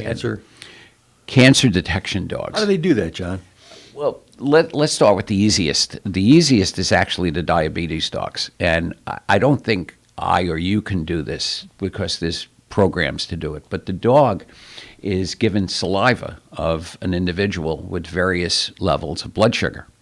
And you have to understand that a dog, particularly a pointy-nosed dog, okay, versus it's called brachiocephalic Shih Tzu, with the pretty head and all, different sensory organs. So that pointy-nosed dog, the Collie, the German Shepherd, the Malinois, 20 to 100 times, 100,000 times better smelling than us, the olfactory system. So they can tell the difference between a low blood sugar and a high blood sugar.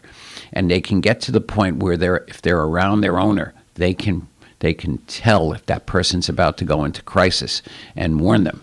So that's but the dog has to be trained. Similarly, the epilepsy dogs. whether it's the electrostatics of a person going into it, they actually can predict a seizure. They're trained. The Epilepsy Foundation has dogs doing, and they'll either warn the person so the person can sit down. We've all had, I hope we've all had friends or whatever who have epilepsy. I remember in high school, a buddy of mine would go out into the hallway, sit down if he knew he was about to have an aura, about to have a seizure. Larger dogs will actually come between the individual and the ground to protect them from falling. Similarly, as a therapy or a working dog, a service dog, there's a difference between therapy dogs like I have and service dogs. So at the National Dog Show, I was having breakfast. I had a gentleman with a huge mastiff, not a bull mastiff, a huge mastiff. And I asked, he had cancer. He was very weak. Dog helped him get around. To get up, he was his walker. He got up with him, he helped him, got him around. So we use dogs in tremendous, and if you have a moment, we'll talk about the truffle dogs, which I love. I know you want to talk about that. Love. Well, we have another guest here, John. Stick around.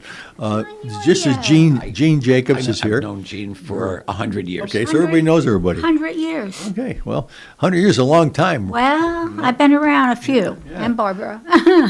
Well, that's good. So we're talking about dogs, right? And we're talking about medical stuff.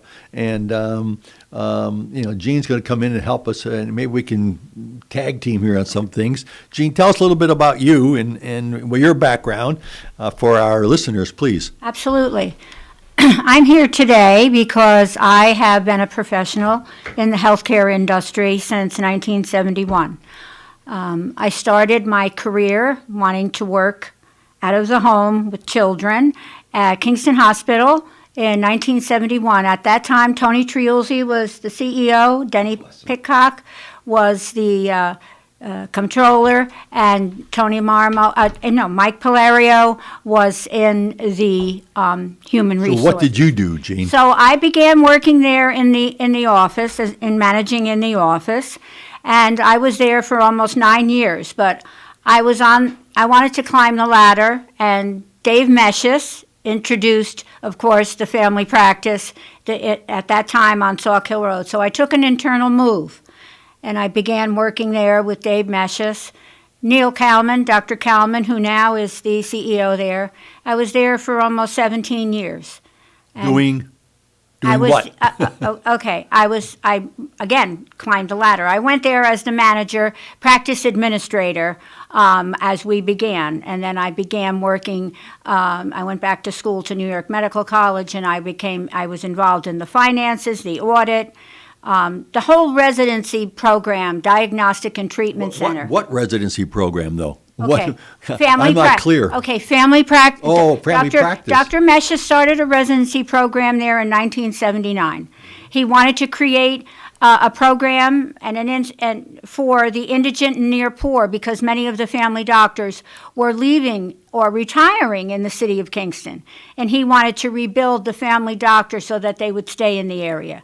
So he built an empire, quite frankly. I started with him.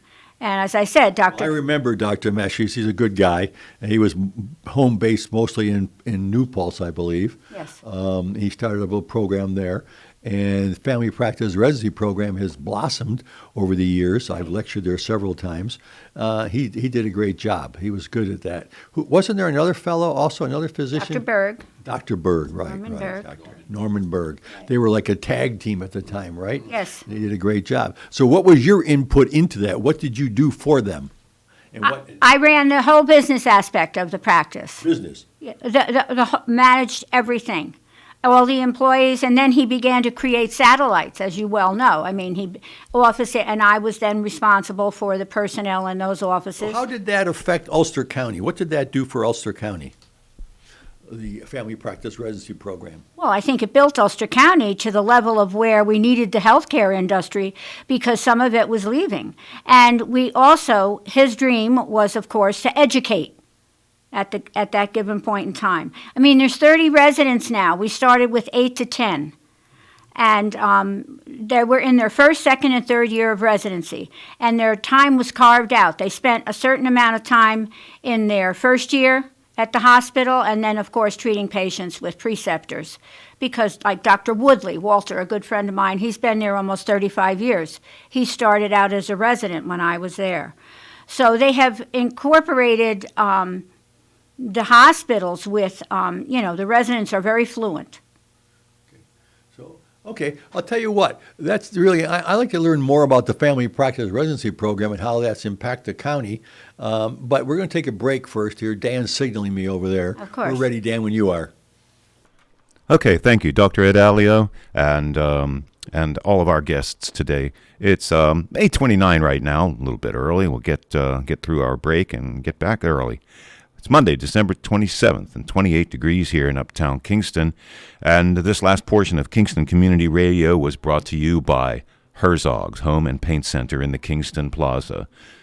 Find them there for all of your home building, maintenance, and painting needs, and discover the difference of buying local.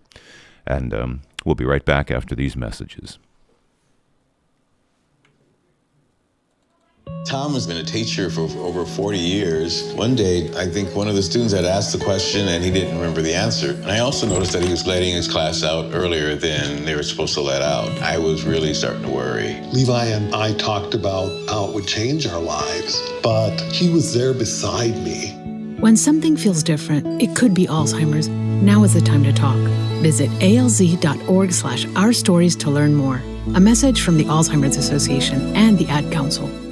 Welcome back to The Dog Show. Up next, we have Satchmo. Satchmo is a member of the Shelter Pet Group. That's right, a group known especially for their couch-snuggling, ball-chasing, face-licking, and, of course, companionship. Now, let's see him in action. Look how he makes eye contact with his person. That's actually known as the treat stare. How intuitive, and now he appears to be excitedly turning in circles. Ah, the happy dance so common with this group. But really, the best way to know an amazing shelter pet like Satchmo is to meet one. Visit theshelterpetproject.org today. Adopt. Brought to you by Maddie's Fund, the Humane Society of the United States, and the Ad Council. Hi, my name is George Post from Ulster Park, New York, and I support Kingston Community Radio, and so should you. Where else can you speak to your local representatives on the air and have your questions answered? So thank you, and support KCR. And you're with us here at KCR, Kingston Community Radio, AM 920 and 92.5 FM, and streaming online at mykcr.org. This upcoming portion of Kingston Community Radio is brought to you by Ulster Savings Bank. Many locations throughout the Mid-Hudson Valley, one near you. Today it's going to be cloudy with snow showers developing for the afternoon, a high of 32, 40% chance of snow showers, and a light wintry mix early in the evening tonight. Precipitation will change to mostly light freezing rain overnight, a low of 28. And Tuesday, a mix of clouds and sun early, then becoming cloudy later in the day, a high of 47. And Tuesday night, cloudy with rain, 60% chance of rain showers and snow showers too, depending on where we live. Low of 32, and Wednesday overcast with a high around 40 degrees, and Wednesday night cloudy skies early with a 50% chance of showers later at night with a low around 35. Okay, let's get back to the on-air studio with Dr. Ed Aleo and guests. Okay, we're back. Thank you. Again, Gene Jacobs here, and I have Dr. Ioia. John Ioia, he's decided to stay.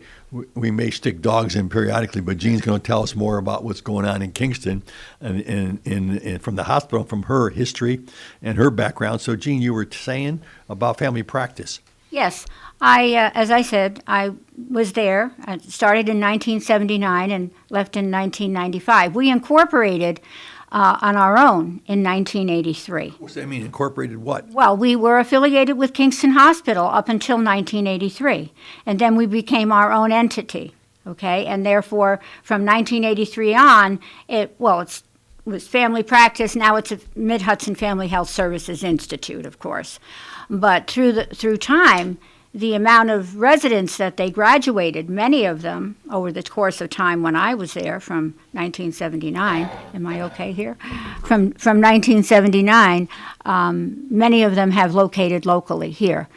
But much of that has changed. I mean, the healthcare industry, quite frankly, has changed over the course of time. I mean, years ago, even John, they had their, and yourself included, you created a profile reasonable and customary charges.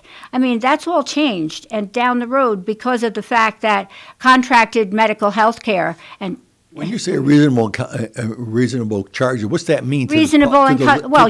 Your specialty. To the listeners, what's that mean on charges? Is it to build a profile? Yes. So who can pay us? What's that mean to the listeners? Well, third-party payers. At that time, there wasn't as many contracted providers. Now you have contracted providers where doctors have to enroll and become a participant, okay? Essentially, right. What happened over the last 20, 30 years is medicine has been destroyed. I swore I was not going to get political about this, but hang on, and I'm not going to blame any current presidents. Back to the time of Ronald Reagan, we were given a maximum allowable charge on the Medicare, and immediately the brakes were on any charges. So this idea that you had usual and customary, meaning you could charge $10,000 per procedure, but the government said it was only worth X amount. Now, if you're in New York City, you can ignore all that, and so having a hip replacement in New York City at the Hospital for Special Surgery, you might be charged $30,000 for the procedure. In Kingston, that was about $1,700 total care, okay, just as a comparison. So this idea of usual and customary went out the window in 1980-something, and it's only gotten worse to where charges have been crammed down. And we all experience that. Absolutely. And you see a bill, I'm sure the listeners, when they see they go for a procedure, no matter what it is, it's a $2,200 bill, and Medicare pays $350, right, and your co-insurance pays $35, and you go, what happened to the rest of it? Right. It's allocated away. And we all experience that, and it started out with remember there's an old thing called DRGs. Exactly. Right. And then you could it's for the listeners again. Right. You could bill, and Medicare or the insurance would pay you. And what people did, and which is part of the problem, is they thought they could bill more and more and more. Right. So DRG said, okay, we're going to pay 80% of a charge. And then it was 80% of the 80%, and then 80% of the. So it got because people got to be ruthless about their billing. The physicians did, and the hospitals did, and it ends up now nobody gets paid anything, and that's why nobody likes insurance. When I was orthopedic, I was down in New York City to this hip physician, an excellent one, and he's a great physician. And I went in there, and they didn't tell me they didn't take Medicare. He said, he'll see me. And so I go down there and I see him and I get a $500 bill. Wow. And I said, what happened to him? He doesn't take Medicare anymore, correct, Dr. Aleo. And I said, nobody told me that. And I know what's going on usually because I still bill people. Of course. Correct. So I said, well, I'm not going to pay that. So I said, so tell Dr. X, he's a good guy. I said, tell him, give me a charge, a couple $100. I'll give him, for the office visit, which was only a short time. And anyhow, the bottom line was, he said he'll get back to me, and then they just wiped off the bill.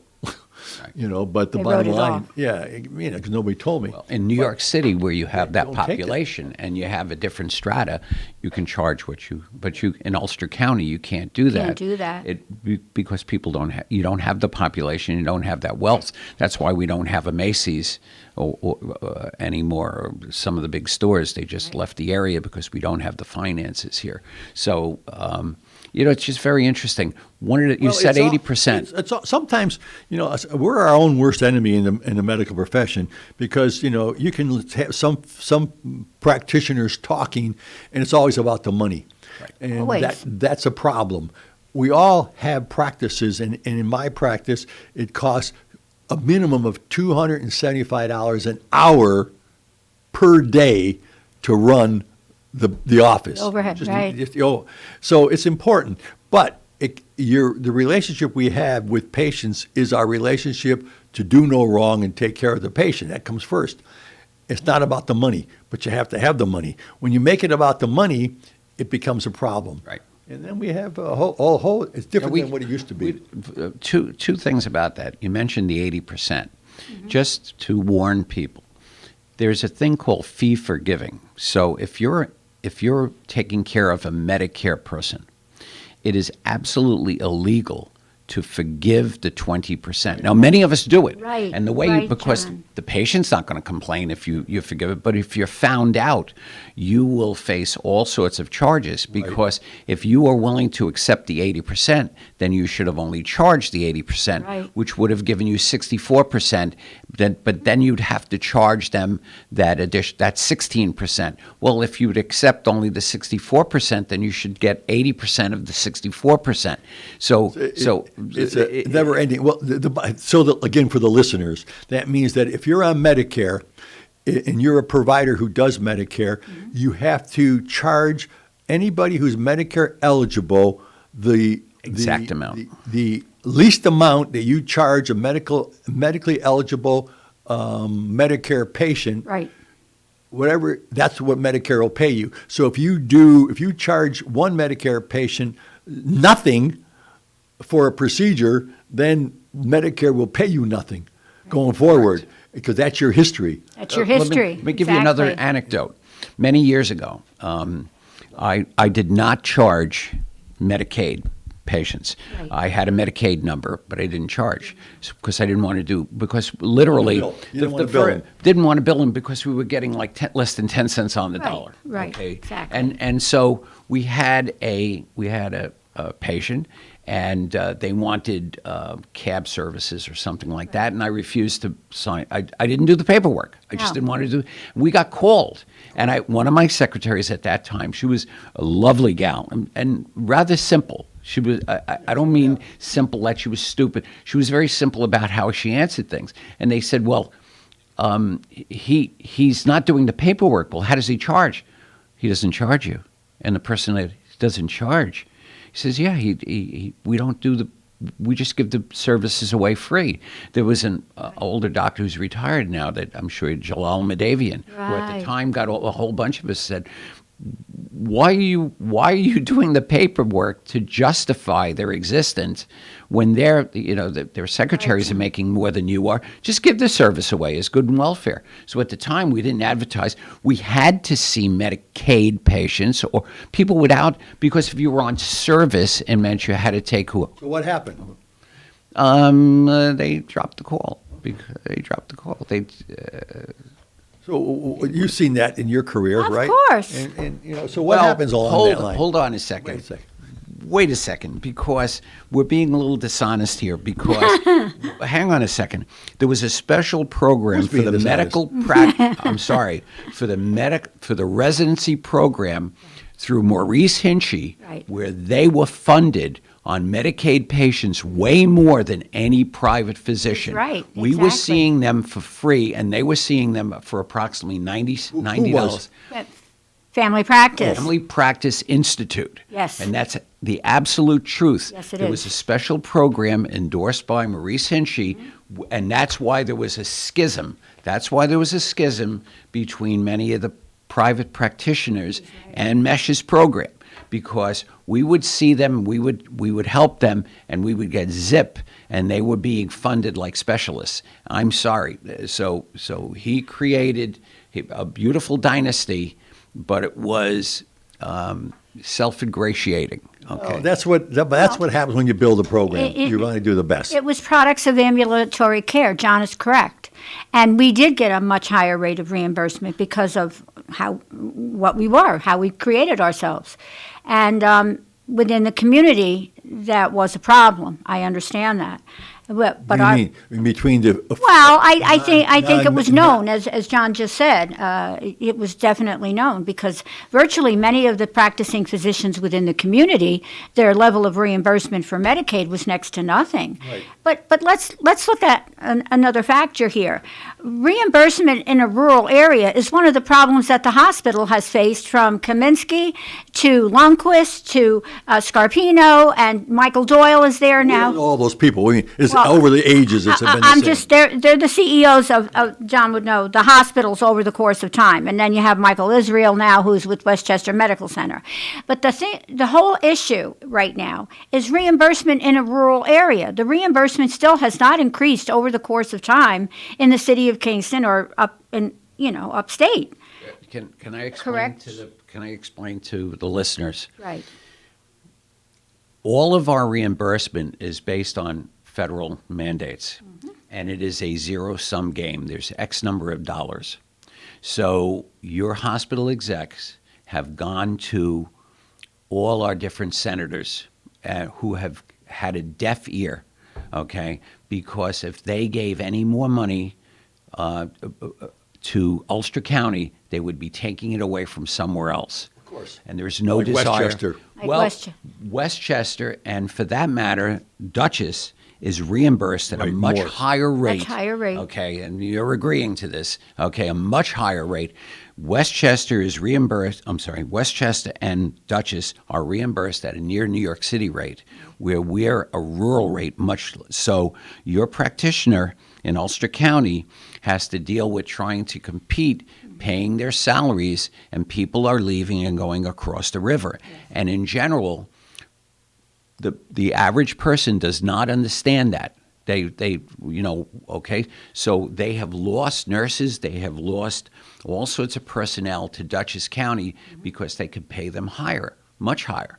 So why should a nurse? Because we're reimbursed a lot less. Much less. So the hospital is fighting an uphill battle, and so they're building a new structure. But the reality is they've lost the confidence of the people here. They've lost the confidence of the physicians, and they've lost the money. Well, So- how did they lose the confidence of the people since, we don't have some surgeons anymore? We don't have, and everybody's in a group and they're across the river. How does that happen, Gene? Well, let's face it, since the Berger Commission came back in 2006, we have been going down a journey from then until now. Now with the new $93 million facility at Benedictine, then the $43 million that took place in What's that mean? 2009. How does that? What happens? Well, people lose trust. People don't Well, understand. we're getting a new facility. Why should they lose trust? Well, because the medical, you have to follow the journey in terms of the overall. Listen, if you're used to shopping, I want to hear what you have to say. No, because you have the Kingston Hospital now, you had 12 to 15 million that was put in there in 2009, okay? Why are people leaving the county when we're building a new $75 million structure at Benedictine? Why are they leaving? Tell me why. They've lost confidence in the healthcare industry locally because of Why? what I just explained. Why? Because many of the doctors... Physicians aren't any good? Oh, no, I Okay, never said we know that. Okay, we know they're good. Oh, yeah, So of why are they course. leaving? Because of the transformation over the course of time when they were going to close a hospital. Now they aren't going to close a hospital because they are Is going it to also create the a fact medical that the mall. physicians are taking patients from Kingston across the river Of and doing course. the surgery there instead of doing it here? So we can't bring physicians in. We have no ear, nose, and throat doctors left. And I tried to get those for years, and we almost had it, but we couldn't compete because they belong to groups and they take them away. Right. So why is that? Well, my oldest daughter has been a nurse in the NICU at 27 years in St. Peter's. Can you imagine the amount of patients that go up there from Kingston? It's just occurring over the course. Is it a better hospital yes. I would say so. in certain areas? Yeah. She's been there 27 years, and Medicine dictates, money dictates everything. Money. Mhm. And so if you can't afford structures, if you can't afford the services, meaning the people, then people talk about there's no nurses on the floor. Well, they can't pay them. Right. They can't pay them. People are not going to work for free. So what happens is that the quality, or whatever, seems to go down no matter how hard people are working. So the fact that Westchester is taking over our facilities and they're a giant hospital, has that improved our services at all, Gene? or I don't not? think so. Why not? Because, as I just said, with Westchester, okay, let's look at our mental health and the drug that left, okay, when the COVID came. And quite frankly, it's going to impact and affect the taxpayers locally. Because now, our county executive, we are creating more programs, putting more money into something that should never have left. Or if it left for a period of time, but the certificate of need, that had to be obtained before they even began their journey. Mental health. I want to talk about services. You're talking about money again, and I know there's a relationship. But, Right. So when COVID came, they took away the drug and alcohol program. I get that. And so what happened? And we got one. Give me 30 seconds, and I got a caller. What happened? Gene, what happened? They took away mental health. What happened? Well, Where'd it go? It went down to Westchester Medical Center with the understanding that it was going to return. So therefore, look at what's been going. What do the listeners do to protect Kingston and themselves from Westchester dominating the program and taking our patients away? That's the next question. We have a caller. Okay. I have a question. I go to the orthopedic doctor. Okay, he has offices in Kingston. He also has it in Northern Dutchess. Now, if I go to Northern Dutchess Hospital for, be treated there, does he get paid more if I go to Northern Dutchess than if I go to Kingston? What do you go there for again? I'm sorry, I missed that. Okay. The orthopedic doctor I go to, he has an office in Kingston, and he also has an office in Northern Dutchess Hospital.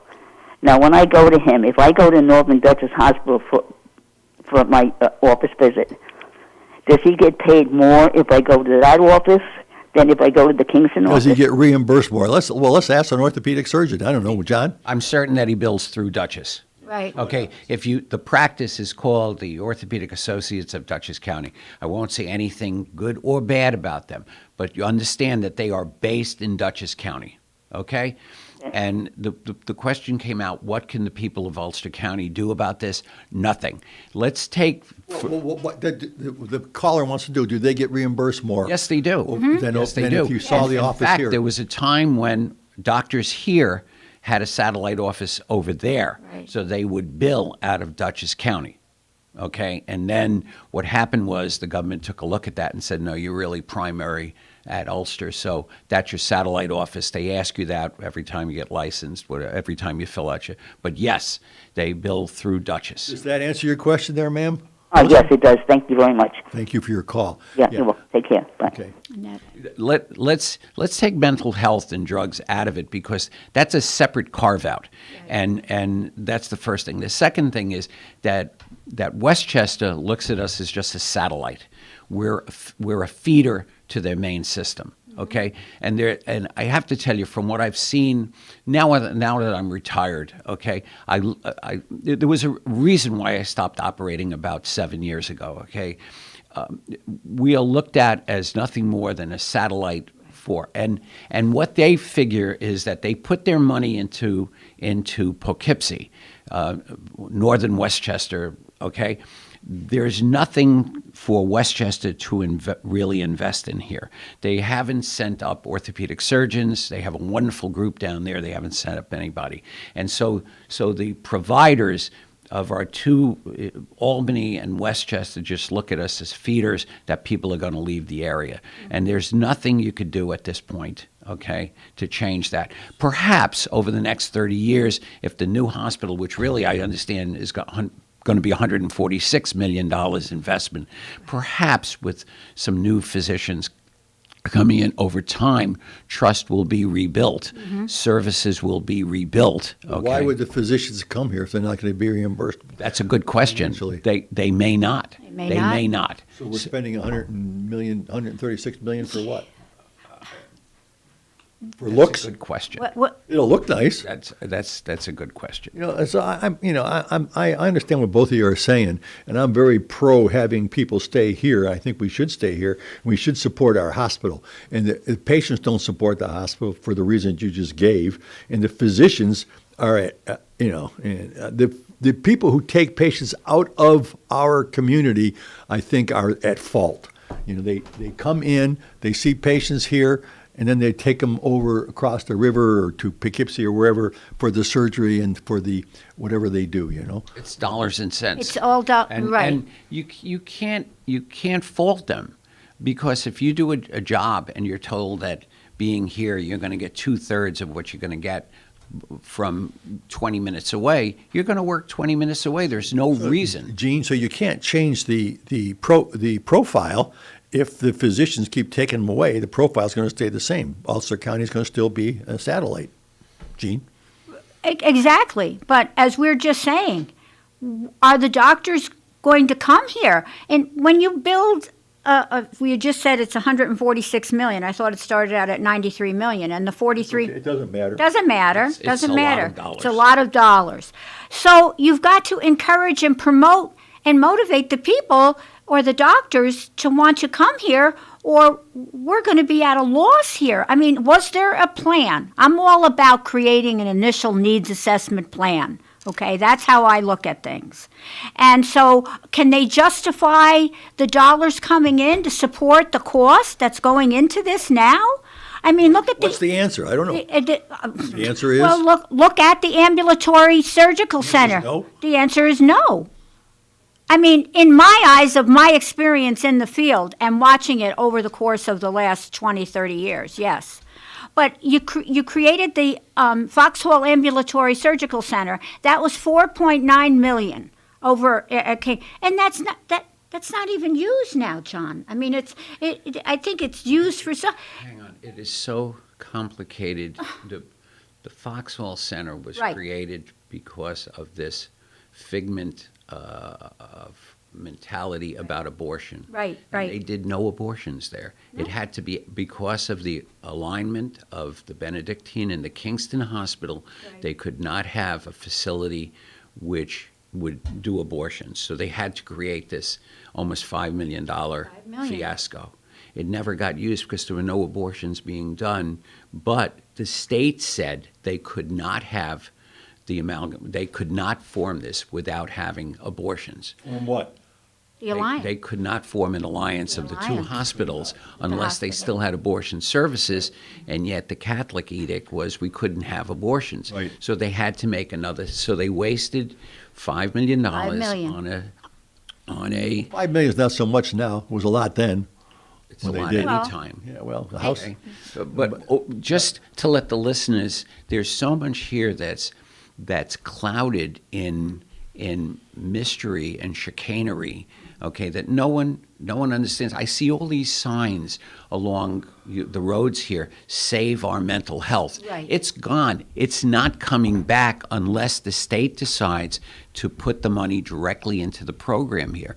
You know, again, it's all about dollars because you can't fund the people who work there unless you have the dollars. I want to leave the listeners with something positive, knowledgeable, not necessarily positive, and that is that the reason we're losing our services is because the reimbursement, the money that's paid for a procedure is better in Dutchess County than it is here. Mm-hmm. Westchester Medical has taken over our community, and what they've done is to take our hospitals and kind of neuter them a little bit because we don't have enough nurses, we don't have enough staff, and that's because the procedures are taken outside, whether it's heart surgery, hip surgery, it goes someplace else and not being done here. Exactly. So all we're doing is we're taking the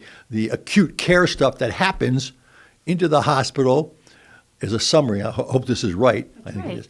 We take them in, and then depending on what their problem is, we either solve it in a couple of days or we send them someplace else. Exactly. Correct. And so that's the word. That's where the word feeder comes in. It's really sad because we have great physicians, but they're all getting older and retiring. We're all leaving, and the result is that we've lost our edge. I want you to recall. But we should get it back somehow. I only have 38 years here, but Kingston Hospital in particular was a jewel, was a little jewel, and it thrived on three things: orthopedics, urology, and general surgery. We didn't do hearts. We didn't do crazy stuff. We did meat and potatoes type stuff, and they did it well. They had anesthesia who didn't lose people. They did. We had old line doctors. They were very confident. Right. They when we went in the OR, we knew we were safe. Mm-hmm. Okay, and the ORs, as perhaps antiquated as they were fabulous. And we've lost that. And I don't know how that comes back because we don't have the support. Perhaps if the listeners get on the backs of our elected individuals and, calls, and all I keep doing every week is get something from Antonio Delgado telling me how great things are. And I want to say, sir, I retired because medical care here sucks. Well, okay? I mean, so the listeners need to do Exactly. something. They need to talk to the state representative. They need to talk to Delgado. They need to talk to Cahill and get him to go. Well, we're done, guys. Let's do it again. How about that? We never We'll do did it we never great. talked about truffles. We'll do it. We'll we do will. it. We will. Thank you. Thank you. Thank you, Doctor. Hey, Thank you. Happy New Year. See you, John. Happy New Year. Happy New Year. Yeah. Okay, thank you very, very, very much, folks. Thank you, Dr. John Ioia, orthopedist, Gene Jacobs, Kingston Family Practice Institute, and a special thanks to Dr. Ed Aleo for hosting today. And you're with us here at KCR, Kingston Community Radio, AM 920 and 92.5 FM. We thank you for sharing the morning with us. Talk radio at its best. Inspired discussions of, by, and for the community. This last portion of Kingston Community Radio was brought to you by Ulster Savings Bank.